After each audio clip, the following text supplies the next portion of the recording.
You know, when you really look at it, the Little Nightmares series is less about monsters and more about a cycle of hunger, fear, and survival. Across every game, we meet children who are thrown into worlds that feel way too big, way too cruel, and way too distorted.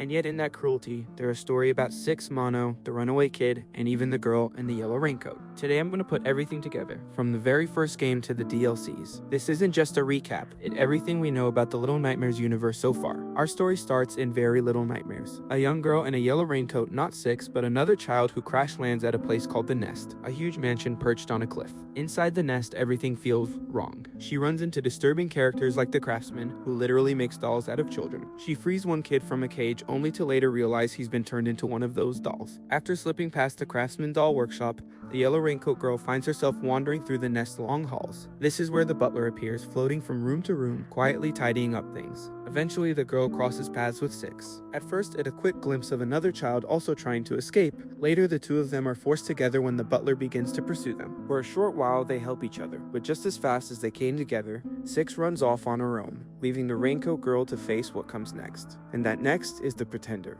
the lonely child who owns the nest. She surrounds herself with dolls, staging little tea parties and fake families to keep from feeling alone. She somehow manages to reach the cliff, but gets seen by the Pretender, who is mourning on the loss of a doll she broke. She lashes out, chasing the raincoat girl down the cliffside. At the very edge, while running away, the girl sees Six nearly fall, and the raincoat girl saves her. In return, Six pushes a boulder down on the Pretender, buying them a chance. But the Pretender survives, and in the struggle, both she and the raincoat girl fall. The yellow raincoat was left floating on the water. Only Six makes it out, and Very Little Nightmares end here. Now we move to Little Nightmares 2, a prequel to the first game. Here we meet Mono, a boy who wakes up in a forest with nothing but a paper bag mask. From the very beginning, he's drawn to televisions. He can even enter them, pulled into strange halls ending in a mysterious door. Mono wanders into a cabin in the forest and hears the faint sound of music. Down in the basement, he finds a girl turning a music box. It's Six. When Mono approaches, Six doesn't welcome him and runs away, but she doesn't get far. She's locked in and can't reach the handle to escape. Mono follows, and instead of leaving her behind, he helps her. Together they push, pull, and climb their way through, but they've already alerted the hunter, the owner of the cabin. He chases the two through the forest with a shotgun in hand. Eventually, Mono and Six are cornered in a shed. By luck, there's a shotgun inside. They fire it, killing the hunter, and finally make it out alive. They drift across the ocean on a wooden door until they arrive at the Pale City. As they move through the abandoned buildings, a TV suddenly flickers on. Mono is strangely drawn to it. He tunes into the transmission and is pulled inside. He walks through a long hallway and almost reaches the mysterious door at the end, but Six yanks him out before he can go any further. The two continue together until they reach a school.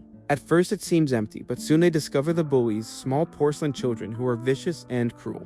A group of them ambush Mono and Six, dragging Six away. Mono pushes forward on his own and comes face to face with the teacher. The bullies, as chaotic as they are, immediately go silent and obedient when she's around. Mono sneaks through her classroom as her long, extendable neck stretches unnaturally, searching for him. He makes it to the kitchen where he fights off a group of bullies. Using a broken porcelain head to disguise himself, he slips through the cafeteria and hallway unnoticed, until the head breaks. He's forced to fight through more bullies before finally finding Six, hanging upside down in the bathroom. Mono cuts her free and the two are reunited. As they try to escape, they run into one last bully, the one who was busy drawing on the floor. This time, Six gets her revenge. Together, Mono and Six sneak past the teacher one final time as she plays the piano. She notices them, stretching her neck through the vents as she chases, but they barely escape. Out in the rain, Six gets cold. That when she finds a yellow raincoat, the one she keeps for the rest of the series. From here, the two make their way to the hospital. Inside, they encounter the patient-twisted fusions of mannequins and human remains. The doctor, the one responsible for creating them, soon notices Mono and Six and gives chase. Eventually, they lure him into an incinerator and burn him alive. Six's reaction to the burning is strange, almost like she enjoys it. They continue deeper into the city and encounter the viewers. These are people who've become completely obsessed with the TVs and the transmission inside them. Mono once again gets pulled into a TV. This time, he reaches the door at the end of the hallway and opens it. Doing so releases the Thin Man. Six manages to pull Mono back, but it's too late. The Thin Man follows them. The Thin Man eventually captures Six, leaving only her glitch remains behind. Mono, now desperate, discovers he can use the TVs to travel between transmissions. With this new power, he moves through the city, searching for Six. He finally finds her trapped inside a TV, but the Thin Man drags her back in. Then the Thin Man himself steps out, slowly hunting Mono through the city. Mono manages to escape for a while, but seeing Six glitching shadow pushes him to finally stand his ground. Near the signal tower, Mono removes his paper bag mask and faces the Thin Man head-on. Their powers are similar and their battle twists and bends the city's buildings around them. In the end, Mono defeats the Thin Man, who disintegrates before him. Mono enters the signal tower itself, the source of the transmit. Reality inside doesn't follow normal rules, but he pushes forward until he finds Six. She changed, transformed into a massive, grotesque creature, obsessively guarding her music box. Mono realizes the music box is what corrupting her. He tries to destroy it, but Six viciously fights back, unwilling to let it go. After a desperate struggle, Mono manages to smash it, breaking the corruption. Six returns to normal, but the tower begins collapsing around them. They run together, but as they reach the exit, the path crumbles. Mono leaps for Six's hand. She catches him, but instead of pulling him up, she looks at him for a moment and lets him fall. Six escapes the tower. Mono, however, survives the fall, wandering into the fleshy depths of the tower until he finds a lone chair. Sitting down, he waits as time passes. His body stretches, his innocence fades, and slowly, he transforms into the Thin Man. The cycle begins again. Meanwhile, Six reappears outside. Her shadow self gestures to a pamphlet on the floor, a pamphlet advertising the mall. Her stomach growls with hunger, setting the stage for the first Little Nightmares. And that's how Little Nightmares 2 ends. Moving on, the story of Secrets of the Mall. The DLC expansion for Little Nightmares 1 takes place on the mall, a massive underwater ship resort built for the rich elite. This time, the protagonist is a boy known as the Runaway Kid. The kid wakes up in the prison bedroom and begins his escape. His path takes him down into the depths, where he's hunted by a creature known as the Granny. You almost never see her fully at first, but she's always there, pulling at the water. Eventually, the Granny does show herself, trying to smash apart the platform the boy is standing on, but the kid pushes a TV into the water, electrocuting her and finally ending the chase. He makes it back up, but his relief doesn't last long. The janitor catches him.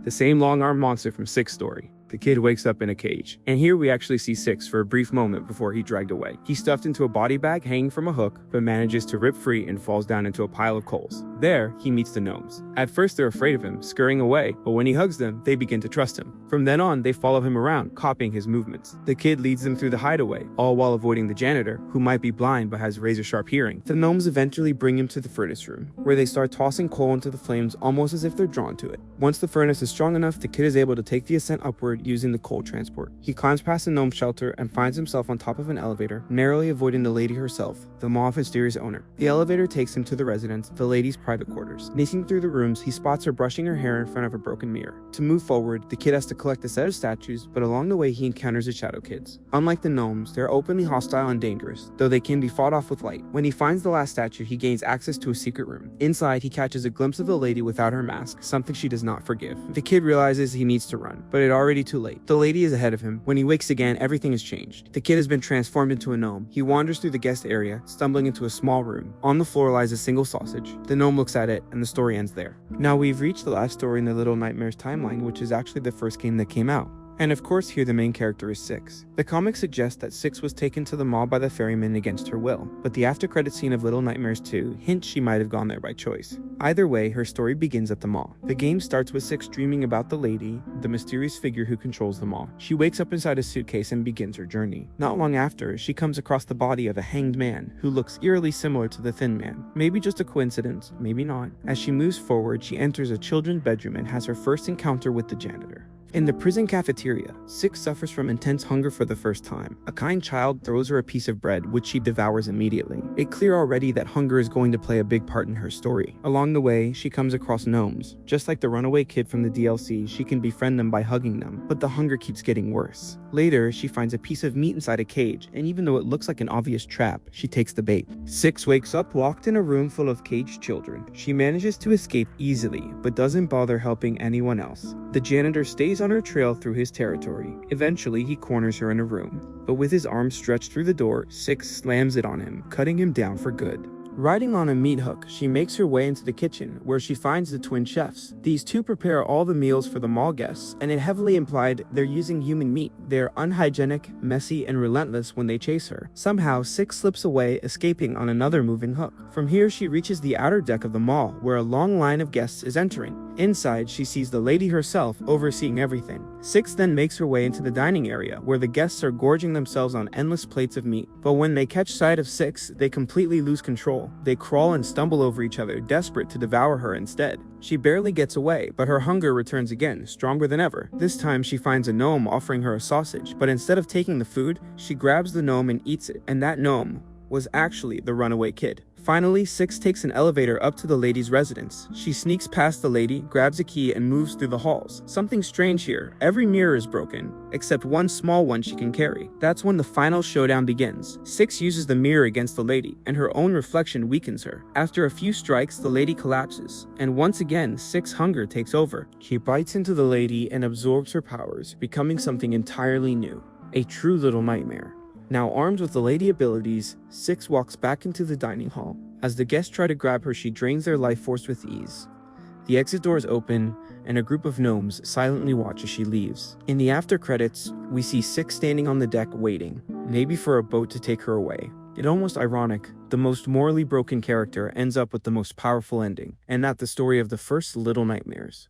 If you enjoy the video, consider subscribing and liking the video, and check out my other videos.